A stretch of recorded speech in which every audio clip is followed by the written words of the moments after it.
வணக்கம் வணக்கம். இன்னைக்கு ஹிந்து நியூஸ் பேப்பர்ல என்ன இம்பார்ட்டன்ட் நியூஸஸ் இருக்கு அப்படின்னு சொல்லி பார்ப்போம். இன்னைக்கு பெரிய அளவுல செய்திகள் இல்ல. ஸோ இங்க என்ன குடுத்துருக்காங்க அப்படின்னு சொல்லி பார்த்தீங்கன்னா, AMET US tariffs AMET US tariffs PM புஷஸ் local production அப்படின்னு சொல்லி குடுத்துருக்காங்க.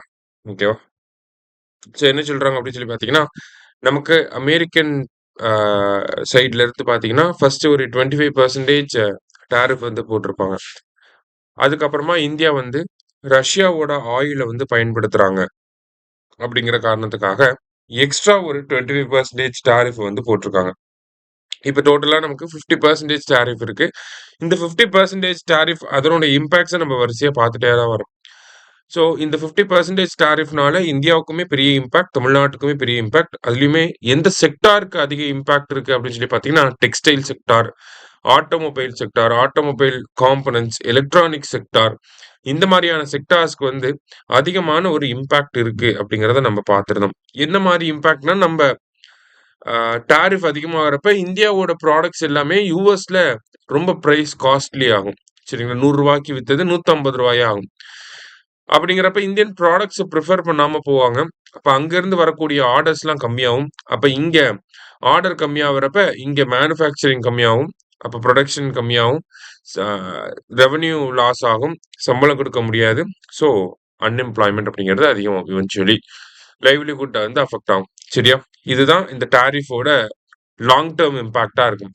ஸோ இப்போ டாரிஃப் யுஎஸ் வந்து போடுறனால, நம்ப ஏன் லோக்கல் புரொடக்ஷன அதிகப்படுத்தணும்? லோக்கல் கன்சம்ப்ஷன அதிகப்படுத்தணும் அப்படிங்கிற ஒரு கேள்வி இருக்கு.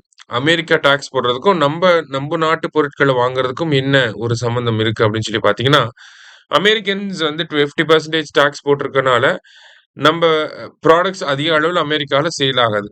அப்ப நம்ப ப்ராடக்ட்ஸோட புரொடக்ஷன் அதிகமா இருக்கும். ஆனா அதோட கன்சம்ப்ஷன் அப்படிங்கிறது பார்த்தீங்கன்னா, கம்மியா தான் இருக்கும். நம்ம இந்தியாவோட ப்ராடக்ட்ஸ அதிகமா புரொடியூஸ் பண்ணியிருப்பாங்க. ஆனா அத கன்சியூம் பண்ணியிருக்க மாட்டாங்க. இல்லையா? அப்ப நெறைய புரொடக்ஷன் நடக்குது. அந்த புரொடக்ஷன் நெறைய நடக்கறனால, அதுக்கான மார்க்கெட் இல்லாம போகுது. அதனால தான் என்ன சொல்றாரு, அத இந்தியாவிலேயே அந்த பொருட்கள வித்துடணும். அப்ப இந்தியன்ஸ் தான் அந்த பொருட்கள வாங்கணும். அதனால தான் லோக்கல் ப்ராடக்ட்ஸ வந்து பிரிஃபர் பண்ணுங்க. இந்தியன் ப்ராடக்ட்ஸ வந்து பிரிஃபர் பண்ணுங்க. ஸ்வதேசி கூட்ஸ வந்து பிரிஃபர் பண்ணுங்க. ஆத்ம நிர்பார் பாரத் அப்படிங்கிறத ப்ரப்போஸ் பண்றதுக்கான காரணம் அதுதான். சரியா? ஸோ இந்தியன் ப்ராடக்ட்ஸயே நம்ம வாங்கணும் அப்படிங்கிறது தான் இவங்க சொல்ல வராங்க. சோ தட் நம்ம ப்ராடக்ட்ஸ் வெளிநாடு மார்க்கெட்டுகளுக்கு போகணுங்கிற கட்டாயம் இருக்காது. வெளிநாடு மார்க்கெட்டுக்கு போனா தானே நீங்க டாரிஃப்லாம் போடுவீங்க அப்படிங்கிற ஒரு கண்ணோட்டம் தான். சரியா?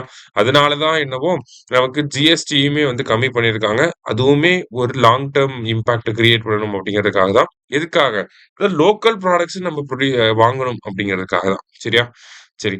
அது மட்டும் இல்லாம நேத்து நம்ம பிஎம் பர்த்டே வேற. சரிங்களா? சோ என்ன பண்ணியிருக்காங்க அப்படின்னு சொல்லி பார்த்தீங்கன்னா, பிஎம் மித்ரா பார்க் அப்படிங்கிறதுக்கான ஒரு இனாகரேஷன் வந்து அந்த அடிக்கல் நாட்டும் விழா அப்படிங்கிறது நடந்திருக்கு. பிஎம் மித்ரா அப்படின்னா ஃபர்ஸ்ட் அதனுடைய விரிவாக்கத்த தெரிஞ்சுக்கோங்க. PM mega integrated textile region and apparel அப்படின்னு சொல்லி சொல்றாங்க. PM mega integrated textile region and apparel park அப்படிங்கிறது. சரியா? எங்க அடிக்கல் நாட்டும் விழா இந்தியாவுடைய முதல் மித்ரா பார்க் எங்க வரப்போகுது அப்படின்னா, மத்திய பிரதேசோட தார் அப்படிங்கிற டிஸ்ட்ரிக்ட்ல வரப்போகுது. சரியா? சோ அந்த செய்திய இங்க நம்ம குடுத்திருக்காங்க. சோ இத பொறுத்தவரைக்கும் பார்த்தீங்கன்னா, பிஎம் மித்ரா பார்க்கே மொத்தம் 7 மித்ரா பார்க் வரப்போகுது. சரிங்களா? 7 ப்ராஜெக்ட்க்கு வந்து அப்ரூவல் குடுத்திருக்காங்க. அதுல தமிழ்நாட்டோட விருதுநகர், தெலுங்கானாவோட வாராங்கல், குஜராத்தோட நவாசாரி, கர்நாடகாவோட கலாபுர்கி, அடுத்தது உத்தரப்பிரதேசோட லக்னோ, மகாராஷ்டிராவோட அமராவதி. சரியா? இந்த மாரி 7 பிளேஸஸ்ல நமக்கு பிஎம் மித்ரா பார்க் அப்படிங்கிறது வரப்போகுது. கண்டிப்பா இதுலருந்து ஆட் ஒன் அவுட் அந்த மாரி கேட்கலாம். அடுத்தது என்ன தீம பேஸ் பண்ணி இருக்குன்னா, 5F அப்படிங்கிற இந்த தீம். சரிங்களா? 5F தீம் அப்படின்னு சொல்லுவாங்க. அதாவது farm to fibre, to factory, to fashion, to foreign அப்படிங்கிறது தான். ஓகே. 1, 2, 3, 4, 5 இந்த 5F தீம பேஸ் பண்ணி தான் என்ன பண்றாங்கன்னா, இந்த மித்ரா பார்க் வந்து புரொடியூஸ் பண்றாங்க. இனாகரேட் பண்ண போறோம். ஐ மீன் அடிக்கல் நாட்டு விழாலாம் நடந்திருக்கு. இந்த இனிஷியேட்டிவ் எத பேஸ் பண்ணியிருக்குன்னா, இந்தியாவோட டெக்ஸ்டைல் மேனுஃபேக்சரிங்க அதிகப்படுத்தி, எக்ஸ்போர்ட்ட வந்து அதிகப்படுத்தணும் அப்படிங்கிறதுக்காக தான். சரியா? சோ முக்கியமான ஒரு விஷயம். நல்லா பார்த்து வச்சுக்கோங்க. சரியா? மீண்டும் நாளை செய்தித்தாள் வாசிப்பில் சந்திக்கலாம். நன்றி.